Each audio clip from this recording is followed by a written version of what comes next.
रामकृष्ण हे आहे आता जवळच.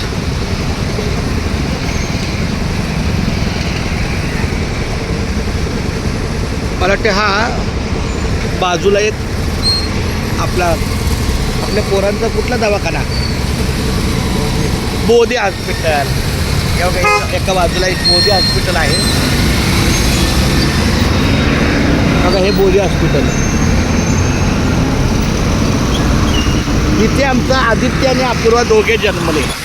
या बोधी हॉस्पिटलमध्ये अपूर्वा आणि आदित्यचा जन्म झाला आजपासून 28 वर्षापूर्वी.